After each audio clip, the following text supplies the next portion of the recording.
What is up, my guys? It's your boy Clixy back here with another video, and today, man, we are talking about one of the greatest motocross games of all time, MXvsATV Reflex. Now, without further ado, let's get straight into the video.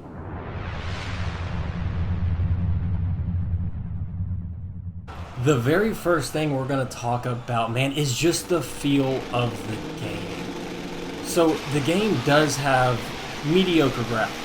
Totally agree. It's an older game. It's going to have graphics that aren't as good as I just get T-Bone. What the heck? But the graphics, I feel like, actually help the game in the aspect that it makes you feel like you're going so much faster. Oh, jeez. What the heck? But watch, I'm going to charge back here. But what I mean by the feel of the game is the overall vibe. The music is very, like, rockish and punk rock and kind of like it was early 2000s riding dirt bikes.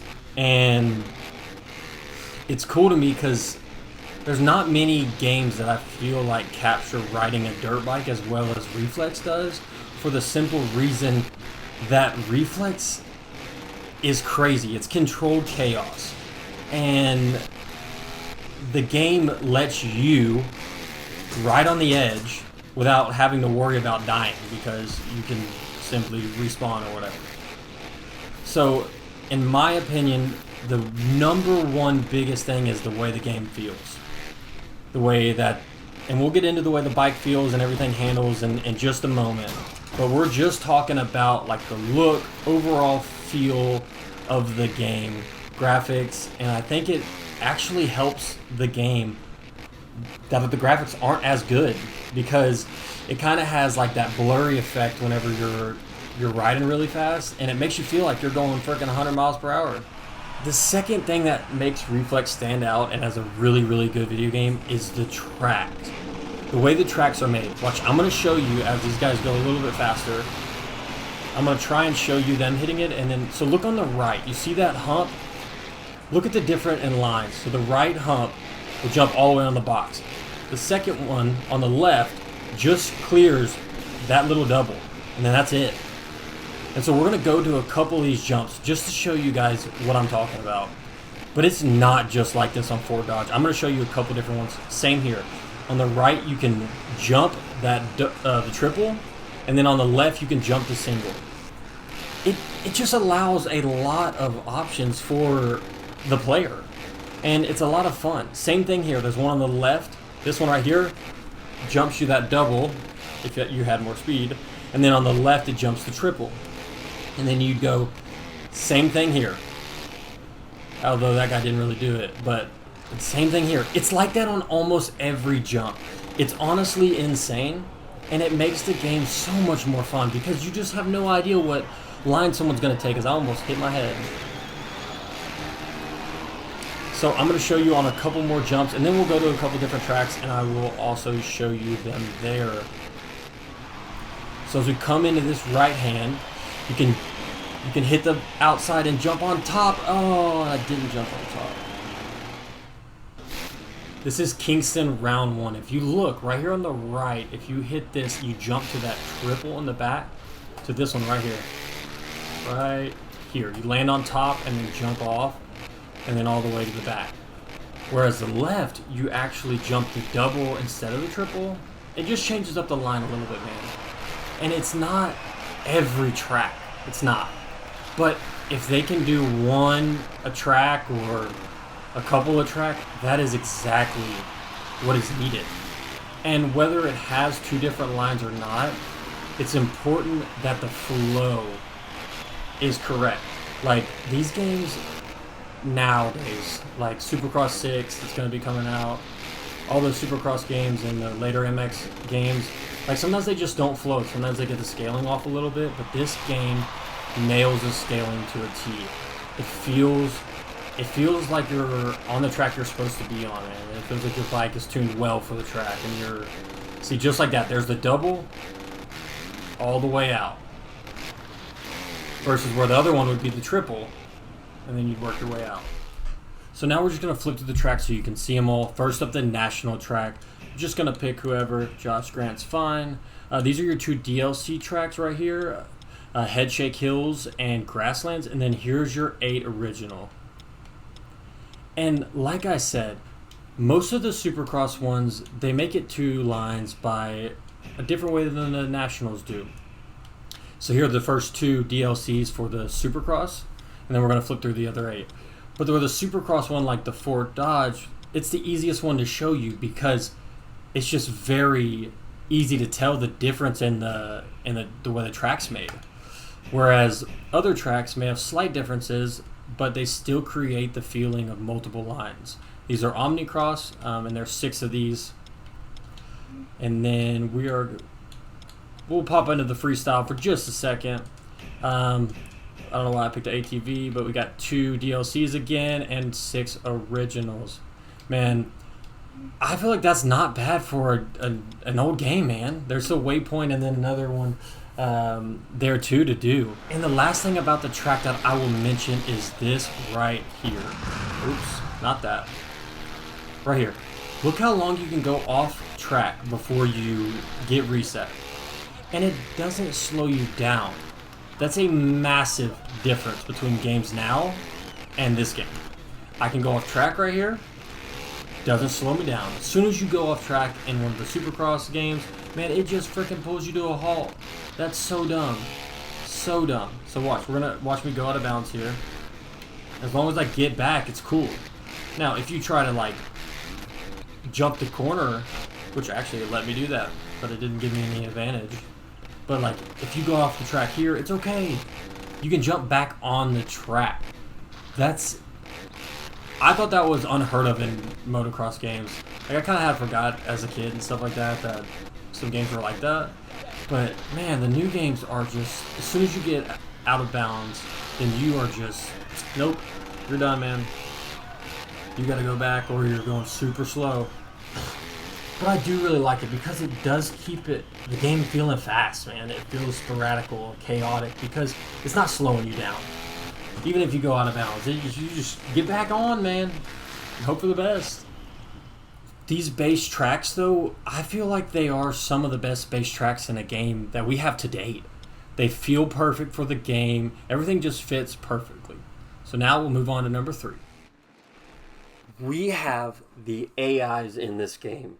Man, I got 3 clips lined up here to show you guys just how the AI wants to win. They just risk it all every time, like, and they're just trying to send it no matter what. Like, everybody that you play against, all the AIs, like, they're just sending it, and they're not taking the same route. They're all taking different routes. They're all balls to the wall, don't really care.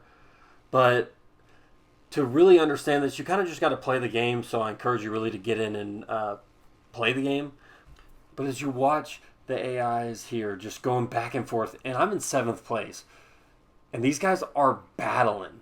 Like, look at these 2 dudes just battling. Oh, they go down in the corner. Just wanting to win.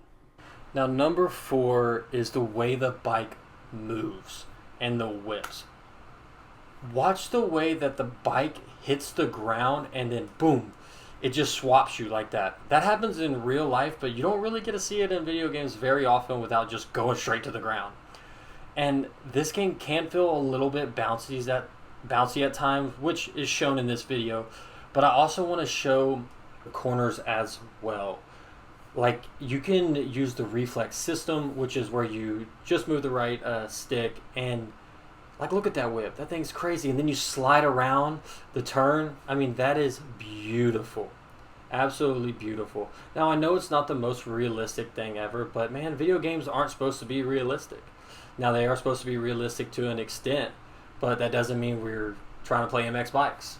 I felt like freestyle was the best way to showcase the whips. I know there's a bunch of other tricks in the game, but if you just look at the whips itself, the way that the bike handles them,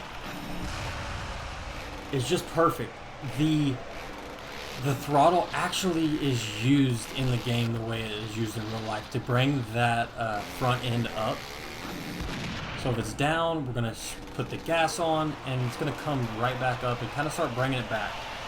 And this is something that I think all motocross games have been missing since Reflex. And it's not like the controls are hard, man. You just do it with the two grit or the two joysticks. And it's just so much fun to throw these nasty, gnarly whips. We're going to put a little slowy on it. Oh, look at that, man. I mean, I feel like Reflex has the best whips out of all motocross games. And I am down to, you know, look at some other ones, but dude, that is just money. It is money.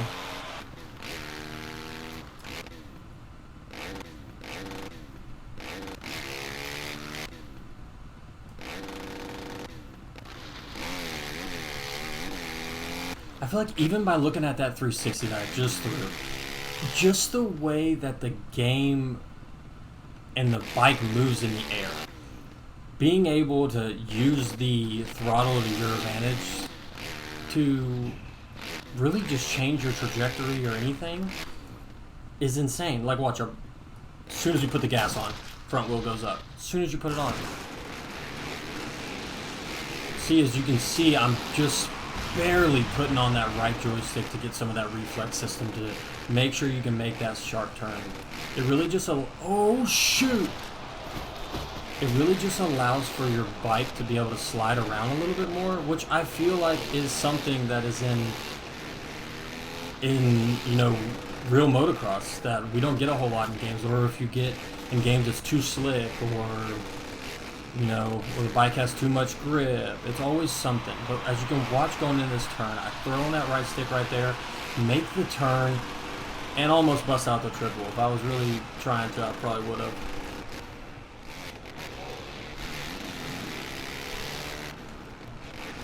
And just like that, there's another double section. This is actually Kingston round 1. The other one was Manchester round 1. But you can hit this with so much more speed in this game. Like, oh shoot, getting crazy. But in other games, I feel like turning can just, it feels so slow, and you're kind of like tiptoeing around the turn. Oh my gosh. Whereas in this game, as you can see right there, as I put the gas on and swung that front end around, I mean, that is exactly just like that. It's so much fun to do, and it feels so good, man. It feels so good. We're gonna cut them off right here, and oh, just being able to slide that front end, man, it's the same. Look at that, like taking on that turn and just balls to the wall, like doesn't even matter. Hold down the throttle and straight go. This game was just a blast, man. It was a blast to play. You had a good time when you played. You didn't play it and were like, oh man, that was fine. No, it was freaking awesome. And I feel like I have been missing that from the game anytime soon, because this is sand right here, and you can see how easy it is for you to slide out. Which is cool that they're making those two different textures. And now we're going to hop into the fifth and final thing, and it's just simply the rider. The rider in this game, man, like, look at that. Get off me. Oh, and you get the chance to recover. The rider has a strong build, I feel like, in this game, whereas in most motocross games, you get touched or down. Now, it is a little unrealistic sometimes with the things that happen, but I would rather it be a little bit more unrealistic than not fun and getting down every time you get touched. And the rider can actually handle some big jumps, and that's what a video game's supposed to be like, man. You're supposed to be able to capture, you know, stuff you can't do in real life. Like, you'll see a jump right here in a minute. This is Pine Top, by the way. Great map, track, whatever you want to call it. But watch some of these next few jumps that I hit. I mean, they are just huge. So this one's small, and then we're going to go up right here, and this is a big boy. Got that step up, and then another monster. I'll throw a little kiss of death, but oh, getting a chance to recover, and then I didn't even barely make that one, or this one. But your rider's strong, man. He can take a hit. I would rather that happen than just be able to go down every time you miss a jump or something. Now, it's to an extent. You don't want to be hitting monster jumps and, you know, not even getting close to being able to land it. But I feel like this game does a better job than most at handling those big jumps and not making them feel like they're impossible. But I mean, if you still do overshoot shoot a jump, I mean, you're gonna come down hard and probably crash. But it gives you a chance to recover in most situations. And the way that like, look at that, get off me. Just being able to bang bars a little bit with somebody and not fall immediately on the ground is so nice. Now, there are some situations where the AI and you just do some funky things, but it just is what it is, man. It's a game from the 2008, but the game is fun, and it's more fun than any other dirt bike game I've played to this point. And I didn't even pick up Reflex when it was out. I picked up Reflex like last year, and I couldn't quit playing it. And so I picked it up recently, and I wanted to make a video on it because, man, it is just it's so sick. And if you haven't played Reflex, man, go buy it. Go buy it. Don't buy MXvsATV Legends, or don't buy the new Supercross. Go buy Reflex. Half the price and twice as good. We're gonna throw a little 360. Oh, see, that's the stuff that I'm talking about that like shouldn't happen. But beggars can't be choosers, man. And if you're gonna want the rider to be a little bit stronger and be able to hold his own a little bit more, then he's gonna have to be able to do a little bit more unrealistic things. And I feel like in this game, the rider and the bike are connected. Whereas in some games, that was such a weird whip, I messed that up. But in some games, I feel like your rider, when he moves, it just moves him completely, and he kind of is a little more detached from the bike, which is good in some circumstances, but I really like the way that this game has the rider moving with the bike. It makes everything feel so much more centralized, and that your rider and your bike are like one unit.